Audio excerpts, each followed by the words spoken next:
নবম শ্রেণীর গণিত টিউটোরিয়ালে তোমাদের সবাইকে স্বাগতম। লগারিদমের ধারণা ও প্রয়োগ অধ্যায়ের ৭৫ পৃষ্ঠা থেকে যে সমস্যা আছে সেই সমস্যাটি সমাধান করব। ২০২৩ সালের ৬ই ফেব্রুয়ারি তুরস্কের দক্ষিণাংশে যে ভয়াবহ ভূমিকম্প সংঘটিত হয়, রিক্টার স্কেলে তার মাত্রা ৭.৮ রেকর্ড করা হয়। প্রায় ৯ ঘন্টা পর তুরস্কের দক্ষিণ পশ্চিমাংশে আরও একটি ভূমিকম্প সংঘটিত হয়, যার মাত্রা ৭.৫ রেকর্ড করা হয়। পূর্বের ভূমিকম্পটি পরবর্তী ভূমিকম্পের চেয়ে কত গুণ বেশি শক্তিশালী ছিল? তো দেখো, এর সমাধানটা আমরা একটু করার চেষ্টা করি। সমাধান: মনে করি I1 পূর্বের ভূমিকম্পের তীব্রতা, I2 পরবর্তী ভূমিকম্পের তীব্রতা এবং S আদর্শ ভূমিকম্পের তীব্রতা। সুতরাং রিক্টার স্কেলে পূর্ববর্তী ভূমিকম্পের মাত্রা, তো এখানে একটা বিষয় আমরা একটু সুস্পষ্ট ধারণা রাখি যে ভূমিকম্পের মাত্রা নির্ণয়ের যে সূত্র, সেই সূত্রটা হলো R ইকুয়াল লগ 10 ভিত্তিক I বাই S। এটা হচ্ছে আর্গুমেন্ট। তো আরটা হলো ভূমিকম্পের তীব্রতা পরিমাপ, আইটা হচ্ছে উৎপত্তি স্থলে ভূমিকম্পের তীব্রতা এবং তার আশেপাশে 100 কিলোমিটার পর্যন্ত, আর এসটা হচ্ছে ভূমিকম্পের আদর্শ তীব্রতা। তো এখানে দেখো, পূর্বের যে ভূমিকম্পের মাত্রা সেটা হচ্ছে লগ 10 ভিত্তিক, এখানে পূর্বের যে ভূমিকম্পের তীব্রতা ধরেছিলাম সেটা হচ্ছে I1। এখানে I1কে আদর্শ মান S দ্বারা ভাগ করা হয়েছে এবং পরবর্তী ভূমিকম্পের মাত্রা লগ 10 ভিত্তিক, পরবর্তী ধরা হয়েছিল কত? I2। তাই I2 আর আদর্শ মান কত? S। তো প্রশ্ন মতে আমরা লক্ষ্য করি যে পূর্ববর্তী যে ভূমিকম্পের মাত্রা সেটা ছিল লগ 10 ভিত্তিক I1 বাই S। এটা সমান আমরা লিখতে পারবো, দেখো পূর্বের ভূমিকম্পের যে মাত্রাটা রেকর্ড করা হয়েছিল 7.8 সমান 7.8, এটা আমরা দিতে পারি 1 নাম্বার সমীকরণ। এবং পরবর্তী ভূমিকম্পের তীব্রতা ধরা হয়েছিল I2, এখানে I2 ভাগ S সমান, তো পরবর্তী যে ভূমিকম্প রেকর্ড করা হয়েছে সেটা হচ্ছে কত? 7.5। আমরা সমান 7.5 লিখতে পারি, লিখে সেটাকে 2 নাম্বার সমীকরণ দিলাম। তো দেখো, এটাকে আমরা সূচকে কনভার্ট করে 1 নাম্বার আর 2 নাম্বার সমীকরণ সূচকে কনভার্ট করে এর সমাধান করতে পারবো এবং এটাকে যে লগের পদ্ধতি আছে সেই পদ্ধতি অনুসরণ করে সমাধানটা করতে পারবো। তো দেখো, উদাহরণের যেটা বা সমাধানের যেটা দেওয়া আছে সে অনুসারে আমরা এর সমাধানটা করার চেষ্টা করি। 1 নাম্বার থেকে, অর্থাৎ 1 নাম্বার যে সমীকরণ, 1 নাম্বার থেকে 2 নাম্বার সমীকরণ কি করতে হবে? বিয়োগ করতে হবে। কারণ 1 নাম্বার সমীকরণটা হচ্ছে 7.8, এটা হচ্ছে বড়, আর 7.5 হচ্ছে ছোট। তাই আমরা কি করলাম? 1 নাম্বার থেকে 2 নাম্বার সমীকরণ বিয়োগ করে পাই। তো দেখো, 1 নাম্বার সমীকরণ লেফট সাইডের লগ 10 ভিত্তিক I1 বাই S কে আমরা এর থেকে বিয়োগ করব।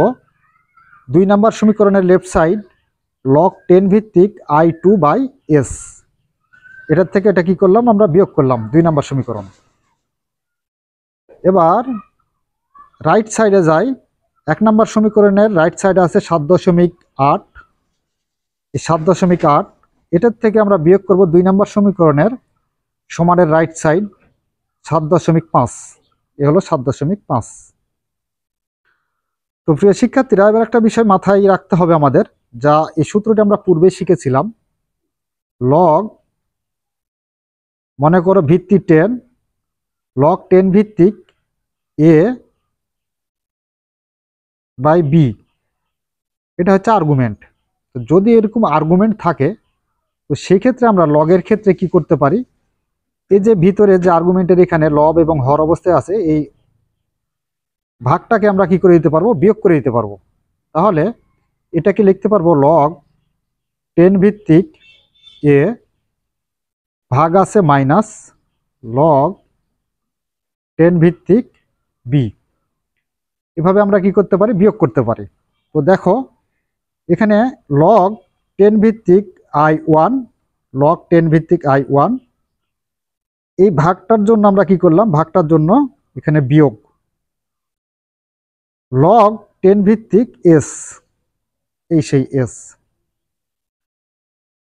এরপর আমরা এটাকে আবার এটার ন্যায় ভাঙিয়ে নেব, লগ 10 ভিত্তিক I2, লগ 10 ভিত্তিক I2, এই ভাগের জন্য বিয়োগ লগ 10 ভিত্তিক এস, লগ 10 ভিত্তিক এস সমান 7.8 থেকে যদি 7.5 বিয়োগ করো তাহলে তুমি পাবে 0.3। তো সেই 0.3 এটা। তো এবার কি করি, যে দেখো এটা প্রথম বন্ধনী দ্বারা আবদ্ধ করা আছে, প্রথম বন্ধনীটা আমরা উঠাইয়া দেব। উঠায় দিলে লগ 10 ভিত্তিক I1, লগ 10 ভিত্তিক I1 মাইনাস লগ 10 ভিত্তিক এস, লগ 10 ভিত্তিক এস, এই মাইনাস আছে, মাইনাস থাকলো। এবার এখানে লক্ষ্য করে এই ব্র্যাকেটের ভিতরে কি আছে, মাইনাস আছে। ব্র্যাকেটটা যেহেতু আমরা উঠাইয়া দিচ্ছি সেহেতু এই ভিতরের চিহ্নগুলা পরিবর্তন হয়ে যাবে, যদি মাইনাস থাকে প্লাস হবে, প্লাস থাকলে মাইনাস হবে। এখানে লগ 10 ভিত্তিক I2 আছে, লগ 10 ভিত্তিক I2 মাইনাস, আর এটা মাইনাস, মাইনাসে মাইনাসে কি হয়ে যাবে, মাইনাস আর মাইনাস প্লাস হয়। তো প্লাস লগ 10 ভিত্তিক এস, লগ 10 ভিত্তিক এস দিলাম সমান 0.3। এখানে দেখো প্লাস লগ 10 ভিত্তিক এস প্লাসের, আর এটা মাইনাস লগ ভিত্তিক লগ 10 ভিত্তিক এস, প্লাস আর মাইনাস আছে তাই কাটা গেল। তাহলে থাকে কত, এখানে লগ 10 ভিত্তিক I1, লগ 10 ভিত্তিক I1, এখানে মাইনাস আছে, মাইনাস লগ 10 ভিত্তিক I2, লগ 10 ভিত্তিক I2 ইকুয়াল 0.3 লগ 10 ভিত্তিক I1 মাইনাস লগ 10 ভিত্তিক I2। তো এর পূর্বে কিন্তু আমরা একটা সূত্র দেখাইলাম। তো এখানে আমরা কি লক্ষ্য করেছিলাম, যে লগ 10 ভিত্তিক এ মাইনাস লগ 10 ভিত্তিক বি। তো এইরকম সূত্রের ক্ষেত্রে আমরা সূচকের বা লগারিদমের সূত্রে জেনেছি যে দুইটা লগ 10 ভিত্তিক যদি মাইনাস অবস্থায় থাকে তাহলে সেটা ভাগ হয়ে যায়। তার মানে দুইটা লগ 10 ভিত্তিক থেকে আমরা একটা লগ 10 ভিত্তিক কমন নিব, নেওয়ার পর উপরে এ আছে, এ মাইনাস আছে, সেটাকে ভাগ করে দেব লগ 10 ভিত্তিক বি। এটাকে আর্গুমেন্ট তৈরি করা যায়, যা আমরা পূর্বেই সূত্রে শিখেছি। তো লক্ষ্য করো এখান থেকে লগ 10 ভিত্তিক I1, লগ 10 ভিত্তিক I2 থেকে আমরা কমন নিয়েছি কি, লগ 10 ভিত্তিকটা কমন নিয়েছি।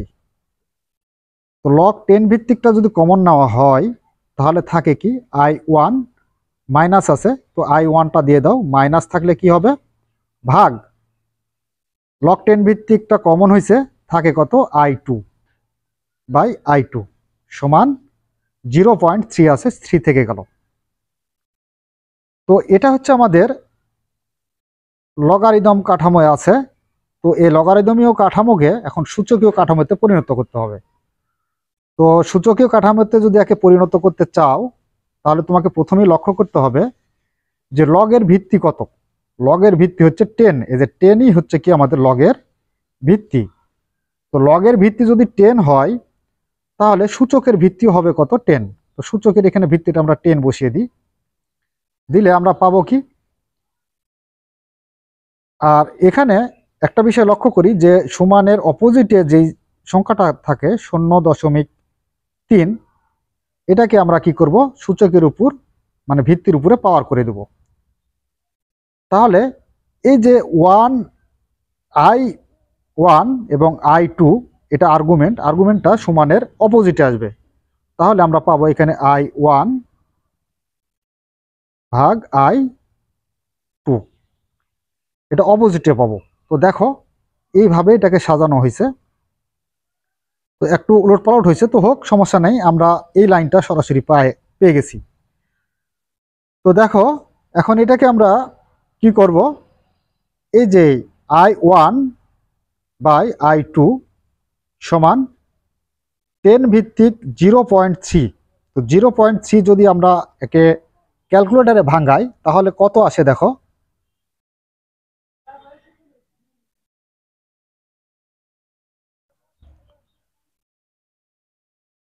ভিত্তি হচ্ছে 10, পাওয়ার হচ্ছে 0.3।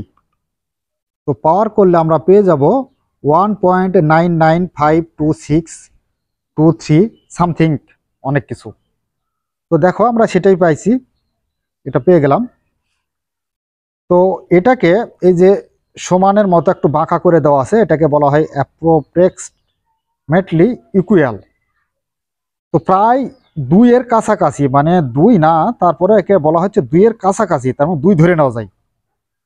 তো I1 বাই I2 অ্যাপ্রোক্সিমেটলি ইকুয়াল 2, আমরা এটা লিখতেই পারবো। তো এটাকে একটু আর গুণ করা যায়, এর নিচে মনে মনে 1 আছে, 1 দ্বারা যদি আমরা এই I1 কে গুণ করি তাহলে I1, আর 2 দ্বারা I2 কে গুণ করলে 2I2। তো দেখো এখানে সেটাই বলা হয়েছে যে আমরা পূর্ববর্তী ধরেছিলাম কত, পূর্ববর্তী ভূমিকম্পের তীব্রতা ধরেছিলাম I1 এবং পরবর্তী ভূমিকম্পের তীব্রতা ধরেছিলাম I2। তো সুতরাং আমরা বলতে পারি পূর্বের ভূমিকম্পটি পরবর্তী ভূমিকম্পের চেয়ে প্রায় কত গুণ, 2 গুণ, তার মানে দ্বিগুণ শক্তিশালী ছিল। তো এটাই হচ্ছে আমাদের সমস্যা সমাধান। প্রিয় শিক্ষার্থীরা, আশা করি তোমরা এই সমস্যাটি বুঝতে পেরেছো। আর যদি বুঝতে পেরে থাকো তাহলে অবশ্যই আমাদের চ্যানেলটি সাবস্ক্রাইব করে আমাদের সাথেই থাকবে। তো আগামী পর্বে আমরা দলগত কাজের সমস্যা 1, 2 আছে, সেই দুটি আলোচনা করব। সে পর্যন্ত তোমরা ভালো থাকো এবং সুস্থ থাকো এই বলে আজকের মতো ক্লাস এখানে শেষ করছি। ধন্যবাদ সবাইকে।